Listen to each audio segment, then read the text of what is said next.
día de hoy, que vamos a hablar de la diferencia entre expiación, misión, ¿cuál es la otra cosa? Las pruebas, expiaciones y misiones. Vamos a grabarlo en Ustream. Un momentito.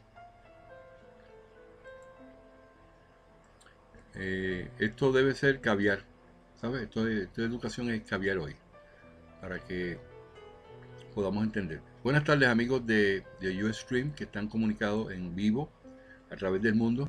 Mi nombre es Fran Montañez, yo soy espiritista por convicción y me dedico a la predicación de los libros codificados.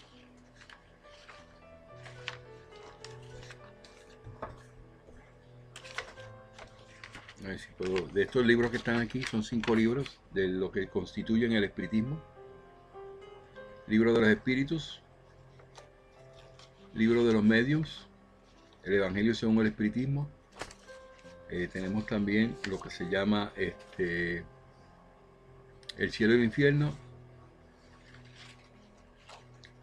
y el libro de Génesis. Esos 5 libros constituyen lo que se llama la codificación, libros ordenados, dictados por espíritus puros y perfectos Allan Kardec en el año 1856 en adelante. Específicamente empezaron las comunicaciones en diciembre de 1856 y continuaron durante todo el año 1855 en diciembre, y continuaron todo el año 1856, y en enero, en abril 18 de 1857 se publicó el libro de los espíritus. Entonces, yo soy espírita por convicción. Yo digo eso porque yo he estudiado esto profundamente y me he dado cuenta que esto es lo que nos corresponde a nosotros para adelantar en el mundo espiritual nuestro espíritu encarnado. Todos tenemos almas encarnadas, todos somos espíritus. Unos son buenos y unos son malos. En el mundo físico son encarnados, y en el mundo espiritual son desencarnados. Esa educación que tenemos en términos de lo que es el espíritu y ese tipo de cosas, pues la puedes mirar a través de los videos que yo estoy publicando por YouTube. Allí tú puedes conseguir, utilizando la palabra clave soy espírita, todos estos temas que nosotros discutimos. Por más de 4 años los hemos estado publicando, y damos muy importancia que hay que amar a los demás como te gustaría también a ti. Si tú ves este programa por primera vez, mi nombre es Fran Montañez, y Montañez, si tú ves que se te está hablando de espiritismo, el espiritismo que tú puedes tener en tu mente no es. Nosotros no hacemos hechicería, ni brujería, ni actividades de ninguna manera que tenga que ver con rituales. Ni tenemos templos, ni tenemos sacerdotes, ni nada. Es espiritismo. Y estamos dando la educación para que las personas que quieran aprender de esta filosofía hermosa, una filosofía linda, de bien común, que viene como consecuencia de la educación que nos da Jesús de Nazaret. No Jesús el Cristo, o el Jesús Redentor, o el Jesús Salvador, sino el Jesús de Nazaret, que trajo un mensaje de moralización a la humanidad. No de cristianización, porque Jesús no era cristiano. Jesús fue crucificado en el año 33 y la cristiandad vino después del año 50. Quiere decir que Jesús no era cristiano ni vino a predicar nada de cristiano. Los cristianos utilizaron el nombre de Jesús y pusieron cristiano por la parte de Cristo, pero aún así no es Cristo al que nosotros le llamamos. Le debemos llamar Jesús de Nazaret, porque Cristo significa redentor, significa el redentor que venía a limpiar los pecados de los demás, y que venía a perdonar pecados, y que era el Mesías prometido, que aparece en los libros de la Biblia, los Pentateucos. El espiritismo, Jesús es un Mesías divino. Vino con el mensaje de Dios hacia la humanidad y lo entregó bien lindo, lo único que le quitaron la vida. Bueno, de todas maneras, vamos a ir hablando ahora de unos temas bastante específicos dentro del espiritismo, que debemos tenerlo claro y no dejar que nos los cambien ningún viento de religión que nos quiera cambiar eso. El tema que voy a hablar se llama pruebas, expiaciones y misiones explicadas según el espiritismo. Ok, Voy a empezar específicamente con lo que es la expiación. Allan Kardec explica que la expiación es pena que sufren los espíritus como punición de las faltas cometidas durante la vida corporal. O sea, una pena que hay que liberar, que hay que pagar como consecuencia de las faltas que se cometieron en el pasado, en vidas anteriores y en la misma vida que tú vives. Si tú eres una persona que eres orgullosa, egoísta, materialista y no sabes lo que es el espiritismo, tú estás bien propenso a estar acumulando esas faltas para próximas reencarnaciones. Todo lo que tú hagas en esta vida, que tú no se salga de lo que es lo correcto, que sea como concepto de egoísmo, de orgullo, materialismo, de impiedad o de cualquier cosa de que tú puedas lacerar a otras personas para obtener cosas. Eso ocasiona unas faltas, no son pecados, faltas. Esas faltas hay que expiarlas.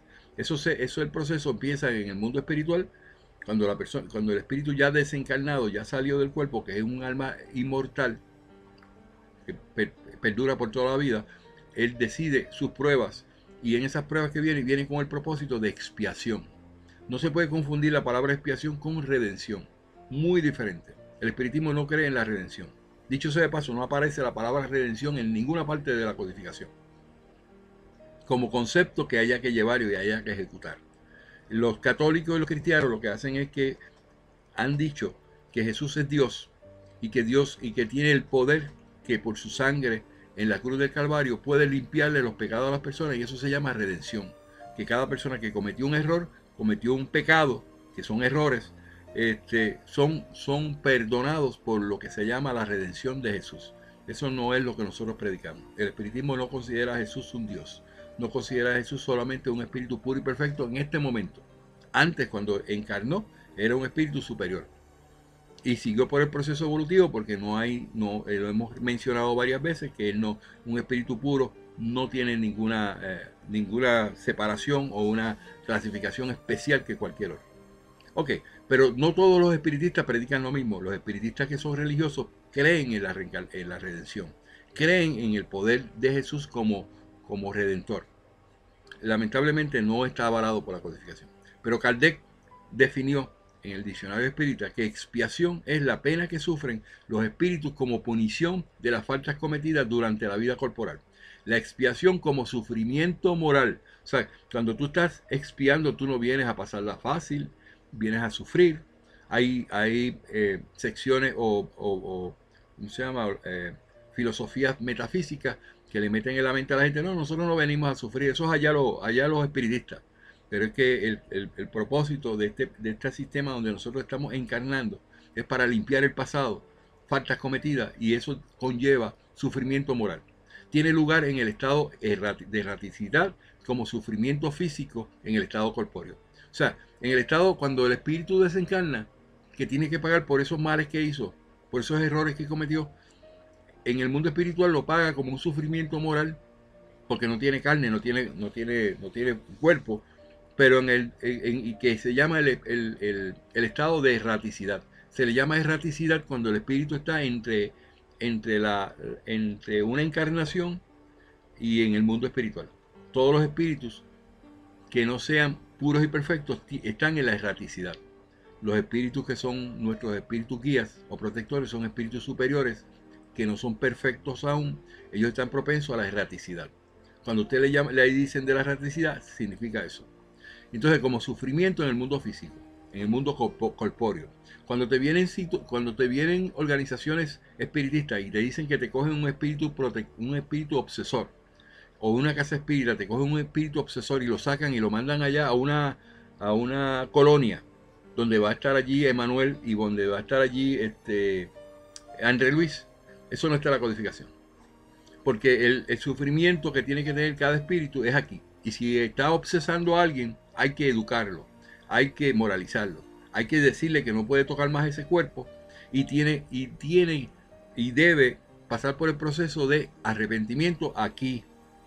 Puede tener también el arrepentimiento en el mundo espiritual, pero no tenemos la potestad de enviar esos espíritus que tienen un proceso evolutivo en esta tierra, en este lugar de manera física, en un cuerpo corpóreo, a enviarlos a un lugar por allá, y eso lo hacen algunos lugares que dicen que hacen unas sanaciones espirituales a la distancia. Y te dicen, por el correo usted nos envía el dinero y nos dice la condición y nosotros lo curamos a la distancia. No crean eso. Eso no está sustentado por la codificación. Eso no tiene aval. Pero la gente que se lo quiere creer, se lo cree. Pero no es lo correcto. Enseñamos lo correcto. Las virtudes y los tormentos de la vida corporal son a la vez pruebas para el futuro y expiación del pasado. Quiere decir que todo lo que tú vienes a sufrir, todas las situaciones que tú vienes padeciendo, de la manera que sea, se constituyen como pruebas para el futuro y expiación del pasado. O sea, ahí tenemos la primera enseñanza. Échale mano a esto.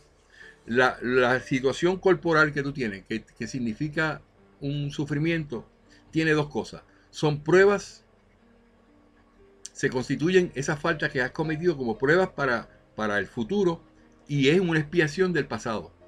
O sea, que no te confundas con las palabras. Quiere decir que cuando tú encarnas, tú tienes pruebas, que son las que vas a pasar. Pero a la misma vez vas a tener expiación de lo que tú cometiste en el pasado. Las pruebas se complican cuando se entran en el sistema de nuestra vida y empiezan a conjugarse con situaciones del trabajo, de la escala social, el nivel espiritual de ese espíritu. Y muchas de esas cosas van a constituir y a formalizar qué es esa prueba que tú tienes que pasar. ¿Y cuál es el resultado? Que después que expía, esa prueba es condonada.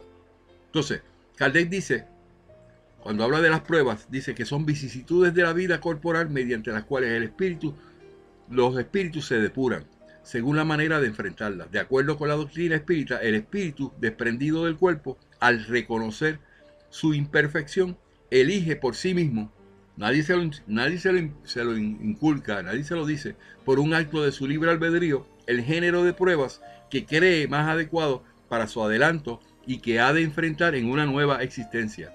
Si ha elegido una prueba que está por encima de sus fuerzas, sucumbe y retarda su adelantamiento. Y hemos enseñado que cuando tú no puedes pasar la prueba, el recurso que te queda es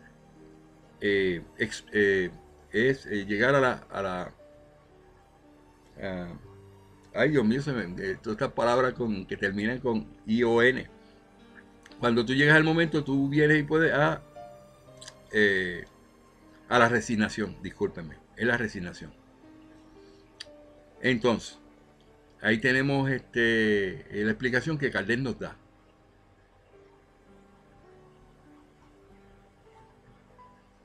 Vamos a tener unos ejemplos para que podamos tener evidencia de qué pasa en la codificación. Vamos a suponer, por ejemplo, el primer ejemplo de una prueba. ¿Qué es una prueba? Tú te vas al ítem número 118 del Libro de los Espíritus. Este libro que está aquí, donde dice y habla de que el alma no retrograda, ¿verdad? Pero dice la siguiente pregunta. Kardec dice, la 118, ¿pueden los espíritus degenerar? Hemos tenido controversia en estos días aquí porque hemos descubierto que hay espíritus superiores que están diciendo que esto no funciona, que como ellos dicen que eso degenera. Pero dice el Libro de los Espíritus, que es la que nosotros utilizamos, la codificación, el ítem 118, ¿pueden los espíritus degenerar, bajar de nivel o caerse? El espíritu contestó a Kardec, no, ya que conforme avanzan, van comprendiendo lo que les alejaba de la perfección. Cuando el espíritu ha superado una prueba, adquiere el conocimiento de ella y no la echa al olvido. Puede permanecer estacionario, pero no retrocede. O sea que un espíritu no puede retroceder.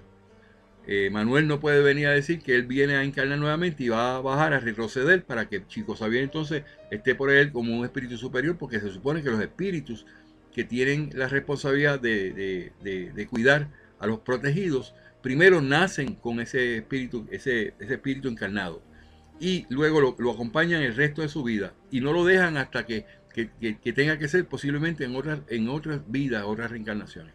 Y tiene que nacer con ese espíritu ya asignado a él toda la vida.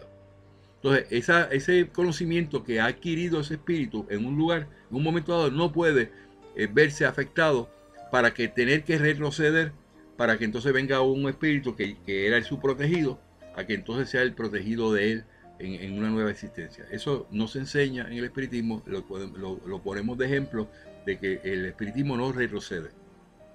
El espíritu nunca retrocede.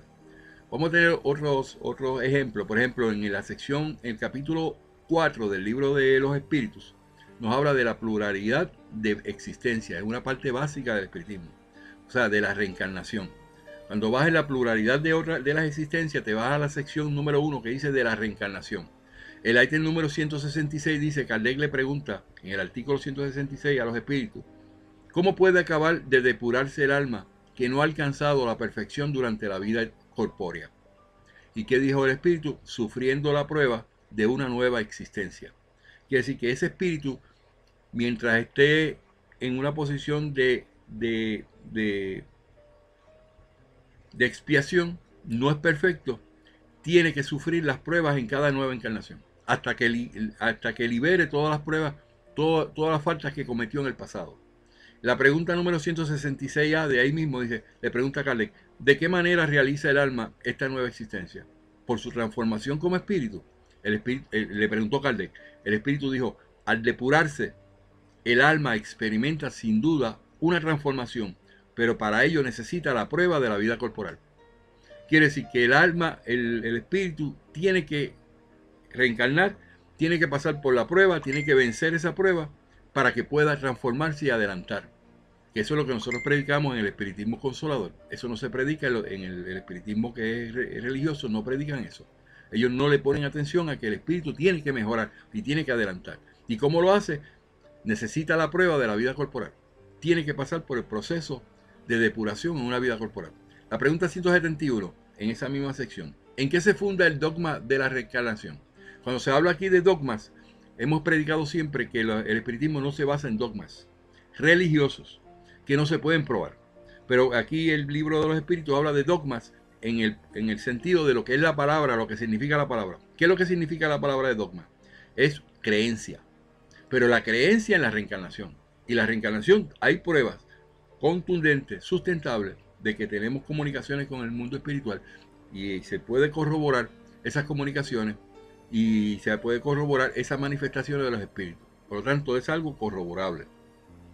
No es un dogma religioso que no se puede probar. Los dogmas religiosos, por ejemplo, el dogma del bautismo. Pues ellos creen que el bautismo, echándole agua, que lo exime de un pecado original. Eso es un dogma. El dogma del infierno, que existe el infierno cuando las personas se portan mal. Eso no se puede probar, no existe. El dogma de que existe el diablo, tampoco.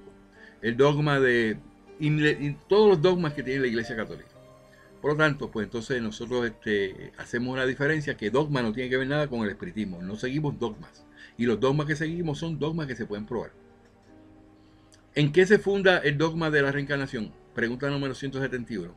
Y dice el espíritu, en la justicia de Dios y en la revelación, porque sin cesar os lo repetimos, un buen padre deja siempre a sus hijos una puerta abierta para el arrepentimiento.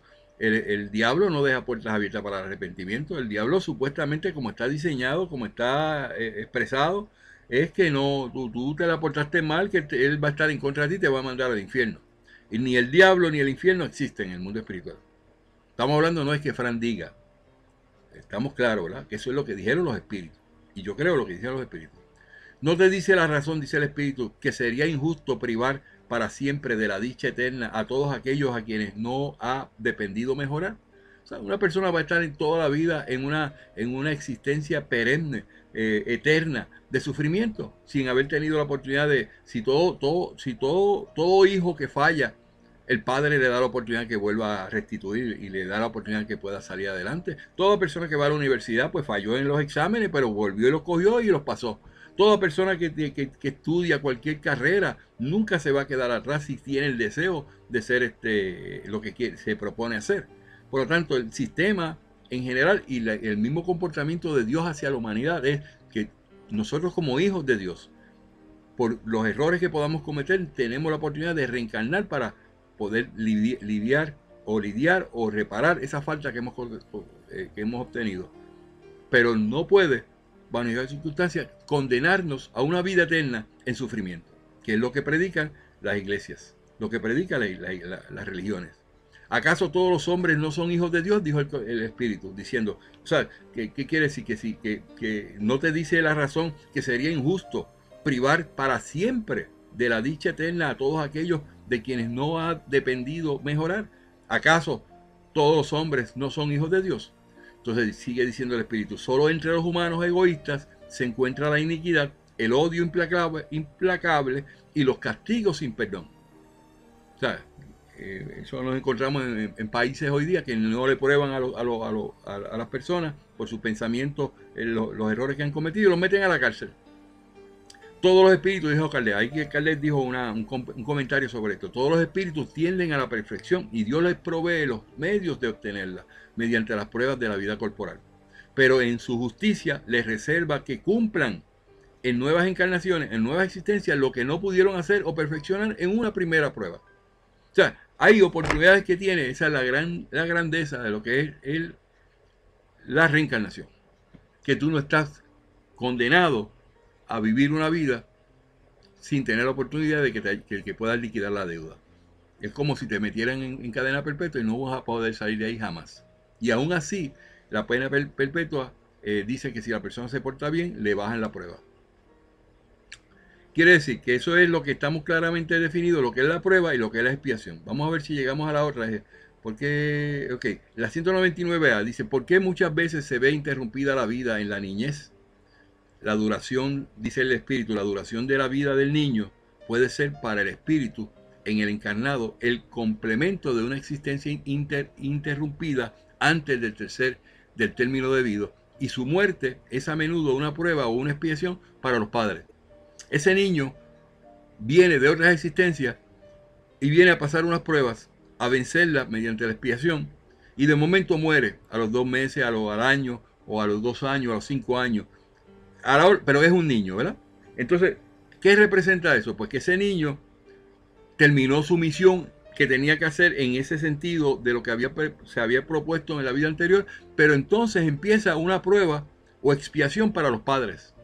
Porque en un momento dado, tal vez los papás cometieron errores, hicieron abortos, mataron niños, dejaron morir a los hijos de hambre o algo así, y no se merecen tener el disfrute de una vida completa de un niño en una nueva encarnación. Entonces sufren esa pérdida y eso puede ser una prueba o una expiación para los padres. La pregunta número 210. ¿Pueden los padres, dice Kardec, mediante su pensamiento y plegarias, atraer hacia el cuerpo de su hijo un espíritu bueno más que a uno inferior? El espíritu contestó lo siguiente. Esto es importante, fíjate esto. La digo otra vez, la 210. ¿Pueden los padres, mediante sus pensamientos y plegarias, o sea, empiezan a orar y dicen, yo quiero que atraer hacia el cuerpo de su hijo a un espíritu bueno, más que a uno inferior? Esos son los deseos de los padres, que no me toquen los hijos, bendito sea Dios, que no se me meta en droga, bendito, yo no quiero que le pase nada, que no tenga un accidente. Entonces el espíritu dijo, no, Pedro, no puedes hacer eso. O sea, aunque tú ores lo que tú quieras, no puedes atraer solamente pensamientos, espíritus buenos y que los malos no vengan, porque entonces se rompe el proceso de expiación de ese cuerpo, de ese niño o de ese muchacho. Dice, no, pero podrán mejorar el espíritu del hijo que han engendrado y que les es confiado. Tal es su deber.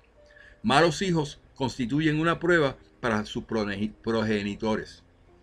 Todos queremos que nuestros hijos no fallen. Todos queremos que nuestros hijos sean los modelos que podemos presentar al mundo. Y hay ocasiones que los hijos, con su mal comportamiento de ser hijos malos, se constituyen una prueba para sus progenitores. Te estás sufriendo. Y entonces no te sientas mal. Y después que ese hijo mío salió tan malo, mira, yo le he enseñado y yo he estado con él y yo he hecho todo lo posible y él sigue cogiendo con la pata coja por ahí. Entonces, la explicación espiritual es que esos hijos constituyen una prueba para sus progenitores. Y entonces, en ese término, usted tiene que aceptar con resignación que le ha tocado vivir eso. El 260. La pregunta, Kardec pregunta, ¿cómo es posible que el espíritu quiera nacer entre personas de mala vida?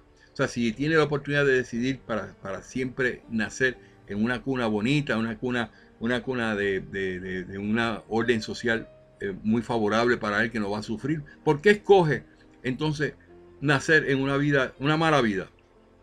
Entonces precisa ser enviado a un medio en el que pueda someterse a la prueba de que ha pedido.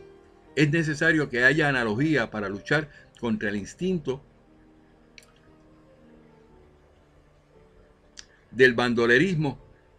Tiene que encontrarse entre personas de esa talla. Si ese espíritu antes de encarnar necesita esa prueba para probarse que la puede vencer, va a nacer en esas circunstancias. Va a pasar por esas vicisitudes hasta que las pruebas la puedan vencer. ¿Cuántas personas yo tengo muy pobres? Personas que están en una situación bien difícil y me dicen, mira, en mi casa yo no puedo, hay un revolú y tanta cosa y yo sufro por esto, porque te ha tocado sobrepasar eso. Si tú sobrepasas eso, pasas tu prueba. Alfredo, si tú pasas eso, pasas tu prueba. Porque eso es lo que te ha tocado vivir. Y muchas veces tú no has tenido control de eso porque tú desde chiquito estabas en esa familia o en esa situación. ¿Ok? Quiere decir que la prueba y expiación está bien definido. Vamos a otro ejemplo de la prueba, la 265. Si ciertos espíritus eligen como prueba entrar en contacto con el vicio, los hay también que lo escojan por simpatía o por el deseo de vivir en un ambiente acorde a sus gustos o para poder entregarse a tendencias materiales. Esta educación que yo estoy dando aquí, amigos, es para los nuevos que están llegando, para que ustedes tengan una razón por la cual ustedes puedan entender por qué sus hijos se portan de esa manera, por qué usted está viviendo en esas circunstancias, por qué usted está padeciendo muchas cosas y no entiende, nunca ha entendido que eso viene de vidas pasadas. ¿Por qué su marido se fue y lo dejó usted con 4 hijos y usted se tuvo que, y entonces todos los beneficios se los dio a la nueva mujer y la dejó usted en la calle? ¿Y qué es esto? Yo tengo una amiga que yo le dije, pero amiga, pero tiene que ver que eso puede ser que venga de otra vida. Entonces ella lo reconoció y eso le vino muy bien porque ella cambió su vida. Y dejó de odiarlo y dejó de decirle a él, a las niñas que tiene ella con él, que lo odiaran ni nada. Si entendió, yo no voy a añadir mal a esas niñas que lo odien porque eso me toca a mí pasar por esa prueba. Entonces decidió por el correcto. Y entonces ahora ella es feliz. Los hay en esta pregunta, ¿verdad? Cuando Carlet le dijo, ¿por qué ellos escogen esa prueba en estar en lugares de vicio? En lugares donde no deberían estar, en donde están los matones. Porque él tiene que vencer eso. Si él se puede salir de ese ambiente y decidir por una vida correcta, en hacer el bien. Por eso es que nosotros le predicamos todo el mundo a usted haga el bien y la persona, y el espíritu de la persona que está preparado para eso cambia inmediatamente. Hay algunos que yo no quiero saber esas pamplinas. Ya, eso, yo no quiero saber de eso. Los hay, esto es verdad, dice el espíritu, pero solo entre aquellos cuyo sentido moral se encuentra todavía poco desarrollado. La prueba viene por sí misma y la sufren durante más tiempo. Tarde o temprano comprenden que al saciar las pasiones brutales que les acarrea consecuencias deplorables que habrán, leo otra vez, las pasiones brutales les acarrea consecuencias deplorables que habrán de sufrir durante un tiempo que se les antojará eterno. Crees que es eterno, pero no lo es. Y podrá Dios tenerlos en ese estado hasta que hayan comprendido su culpa y pidan por sí mismos rescatarla mediante pruebas beneficiosas. Ese es un proceso que está establecido, lo que son las pruebas, lo que son las expiaciones. Vamos a seguir más adelante, hay muchos temas, muchos ejemplos, yo lo voy a poner en mi blog, en mi artículo, usted lo puede ver con calma cuando tenga que hablar sobre ese tema. Que yo saqué de ahí, imagínate, por ejemplo, a la 374 dice, el idiota, son una persona idiota, que es una persona con retardación mental, ¿verdad? En estado de espíritu. ¿Tiene conciencia de su estado mental? Qué interesante esa pregunta. O sea, un idiota. Una persona que usted sabe que está completamente tocado de la mente. Que se comporta como un niño. Y no puede pensar, y no tiene educación, y no puede adquirir educación, ni puede tener aprendizaje, ni nada. Él tiene conciencia de su estado mental. El espíritu dijo, sí, muy a menudo. Comprende que las cadenas que atraban su vuelo son una prueba y una expiación. Quiere decir que no se crea que ese espíritu que está ahí dentro está loco o está retardado. Él sabe que está pasando por una prueba y la está sufriendo con resignación. Muchos de ellos tienen que hacerlo para que no se quiten la vida más. Han estado en situaciones en el pasado que cada vez que llega la prueba se quitan la vida. Los que hemos rescatado el día de hoy para que no se quiten la vida es que usted venció esa prueba ahora. Pero hay ocasiones que si usted no vence esa prueba y usted se quita la vida, como tenía propuesto hacer, le va a tocar que usted tenga que reencarnar en un cuerpo de un idiota. Dicen los estudios que hay idiotas que son tan y tan genios y no lo pueden demostrar porque el sistema, su cuerpo no le permite. Pero dentro de ellos hay un genio. Y son espíritus muy adelantados que no supieron vivir la vida pasada y hicieron atrocidades como los Hitler o personas así que fueron en contra de la humanidad y le tocó ser un idiota. Y entonces, dentro de su crisol, de sus ojos que está mirando el mundo, él tiene que tener conciencia, su espíritu, alguna vez, de algún momento se lo tiene que dejar saber. Eso, estás ahí porque hiciste aquello malo. Estás ahí porque te quitabas la vida cada vez que venía y ahora no lo puedes hacer. Y nosotros tenemos un caso en la familia de Laura, un chico que tiene 45 años. Yo creo que llega casi a los 50 y él no puede hablar, no puede ver, no puede escuchar, no escucha, o sea, todas esas partes ahí, él está ahí como, no está como un vegetal porque él se mueve, tú sabes, pero no, toda la vida le va a tocar estar ahí.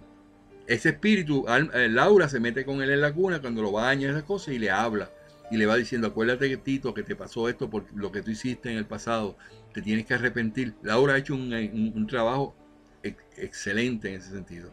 Y entonces pues le habla al espíritu. Usted lo puede hacer con su hijo o su hija que tenga una retardación mental.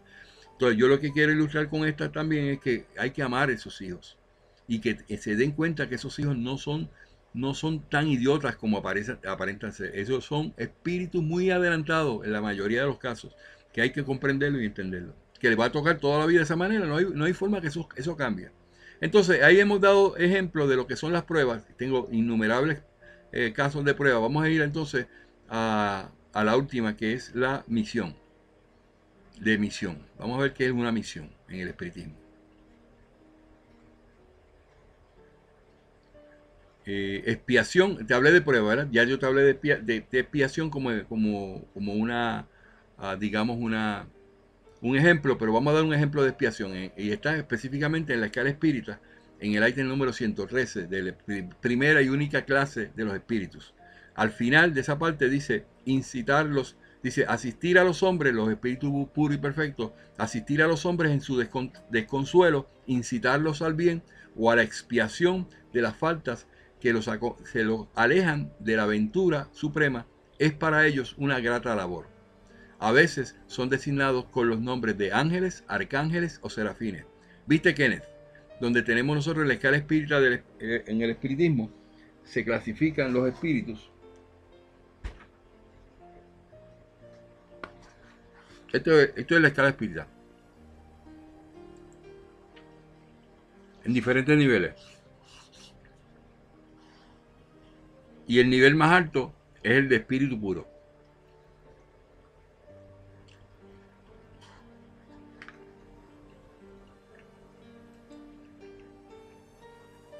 Tiene la responsabilidad suprema. Es para ello una grata labor el lograr que incitar a los que ellos ayudan o aconsejan, que son espíritus superiores, a una expiación de las faltas que los alejan de la aventura suprema. Es que para ellos es una grata labor. ¿Okay? También aparece, hablando de la expiación, en el capítulo 2, encarnación de los espíritus, en la finalidad de la encarnación, volvemos nuevamente para mencionar esto, dice 132. ¿Qué objeto tiene la encarnación de los espíritus? ¿Por qué encarnan los espíritus? ¿Por qué la reencarnación? Dice los espíritus, Dios se la impone con el propósito de hacerlos alcanzar la perfección. Tenemos facciones del espiritismo que quieren cambiar este ítem, el 132. Los científicos racionales dicen que eso hay que cambiarlo porque Dios no se le impone a nadie. Y yo estoy en desacuerdo. Yo creo que está bien como lo dijeron los espíritus. Porque lo que dice ahí es que Dios, en el sistema que tiene, corresponde que la persona, cuando está encarnando, esa alma tiene que alcanzar la perfección a través de la expiación. Y en este momento el espíritu se expresó de esa manera, pero si tú eres listo y tú le sacas el sumo de lo que quería decir el espíritu, es una regla de que se llama encarnación, reencarnación, que tiene que cumplir, todo el mundo pasa por eso, aunque uno no lo quiera. Y si tú lo quieres llamar que eso es una imposición de parte de Dios, es una imposición porque es una regla impuesta por Dios para toda la humanidad, no solamente para un espíritu, a toda la humanidad, a todos los que tienen que venir a la encarnación. El señor Rothstein, que muchas personas no les gusta que yo lo mencione, pero tengo que mencionarlo porque siempre sale en nuestras pláticas, el señor Jean-Baptiste Rothstein, dice que los espíritus, algunos reencarnan y otros no. Y sin embargo, eso no es lo que dice la codificación. Todos tienen que pasar por el mismo proceso. Para unos constituye una expiación, para otros una misión. Pero para llegar a esa perfección deben sufrir todas las vicisitudes de la existencia corporal. En ellos reside la expiación. Tiene que haber expiación. Si no hay expiación, el espíritu no adelanta. No puede haber lo que se llama redención. No se me confundan. Redención y expiación son diferentes. La redención lo dicen los religiosos. La expiación es lo que dice la codificación. La encarnación tiene asimismo otra finalidad. Consiste en poner al espíritu en condiciones de afrontar la parte que le cabe en la hora de la creación. Para cumplirla, toma en cada mundo un instrumento de acuerdo a la materia esencial de ese globo a fin de ejecutar. Desde ese punto de vista, las órdenes de Dios, de modo que cooperando a la regla general, progrese el mismo. Es el proceso de adelantamiento del espíritu a través de la reencarnación. No le busque 5 patas al gato, ni busque una filosofía nueva, ni trate de cambiar los postulados que dieron los espíritus, porque nadie le corresponde cambiar nada de lo que ahí está establecido. Porque eso le pertenece a los espíritus. Y que para que algo se pueda cambiar ahí específico, se requiere que se convoquen a todos los espíritus que dictaron la codificación. Y eso no va a ocurrir porque ellos son perfectos, puros y perfectos, y no van a dar marcha atrás a lo que ya dijeron. Ok, eso es con relación a la expiación. También tenemos el 167, dice, ¿cuál es el objetivo de la reencarnación? O sea, ¿para qué es la reencarnación? Primero dijeron, ¿qué objeto tiene la encarnación de los espíritus? ¿Por qué los espíritus encarnan? Entonces ahora dice, ¿pero para qué es la reencarnación? Expiación, mejoramiento progresivo de la humanidad. Sin esto, ¿dónde estaría la justicia? Dijeron los espíritus. Si no se expía, si no se mejora el espíritu progresivamente, sin esto, ¿dónde estaría la justicia? Quiere decir que le vamos a permitir que personas vengan y no pasen por el proceso de reencarnación cuando mataron personas, cuando asesinaron personas, niños, hicieron cosas malas en el pasado. Entonces, la justicia es que todo el mundo tiene que reencarnar. Quiere decir que lo que dijo Rothstein, de que solamente algunos reencarnaban, es incorrecto. Aquí esta línea claramente le dice, todos tienen que reencarnar. No puede, en el 178a, no puede ocurrir que esto también por expiación, y no es posible que Dios envíe a espíritus rebeldes a mundos inferiores. El espíritu contestó, los espíritus pueden permanecer estacionarios, pero no retroceden. Vamos a grabar esto aquí porque yo quiero que en mi ponencia de que no hay retrogrado en el espíritu, aquí ya lo dice el 178a, y entonces su castigo consiste en no seguir adelantando y en recomenzar las existencias mal empleadas en el medio de su naturaleza, a su naturaleza conviene. Eso de retrogrado del espíritu, eso es erróneo. El que le diga que hay retrogrado del espíritu, dice no, eso no es espiritismo. Entonces pregunta el espíritu también, o Kardec al espíritu, 199a, dice, ¿por qué muchas veces se ve interrumpida la vida de la niñez en la niñez? La contestación en la duración de la vida del niño puede ser para el espíritu en el encargado el complemento de una existencia interrumpida. Ya eso lo mencionábamos anteriormente cuando hablamos de la prueba. Pues aplica también a la expiación, ya eso lo discutimos. Las 2.46, con eso termino la parte de expiación. ¿Necesitan los espíritus que haya luz para ver? Se necesita que los espíritus, donde quiera que estén, haya luz. Le contesta a los espíritus, ven por sí mismos y no precisan luz exterior. Para ellos no hay tinieblas, excepto aquellas en que puedan encontrarse por expiación. Quiere decir que si se requiere que tenga que pasar una prueba y tenga que expiarla en una situación donde sea tinieblas y no puede ver nada, pues tiene que pasar por eso. Eso quiere decir que un ciego tiene que pasar por ese proceso para que sea expiación y que sea que no tenga luz, que esté en las tinieblas, que no pueda ver. Eso es una buena manera de mirarlo. Deja ponerlo por aquí, no se me olvide, los ciegos. Eso es el espíritu que me lo está dando. Vamos a la última. Misión, 2 minutos, unos 5 minutos más antes que se me vaya. ¿Qué es una misión en el espiritismo? Los espíritus anuncian que son llegados los tiempos que la providencia señaló para que se produjera una manifestación universal. Y siendo ellos los ministros de Dios y agentes de su voluntad, su misión consiste en instruir e iluminar a los hombres, inaugurando una nueva era para la regeneración del género humano. Cuando se aparecen los espíritus superiores pueden venir con una misión. Jesús cuando apareció vino con una misión. Pero Jesús también tuvo que espiar, porque la pasó en la cruz, ¿verdad? Él vino con una misión y vino también con el proceso de espiar. Quiere decir que la misión se diferencia de que es algo que se ha dispuesto a hacer y no se puede interrumpir con ¿cómo se llama? Ir al pasado a buscar de las vidas pasadas, una regresión. La misión, cada cual tiene una misión, no se puede interrumpir esa misión.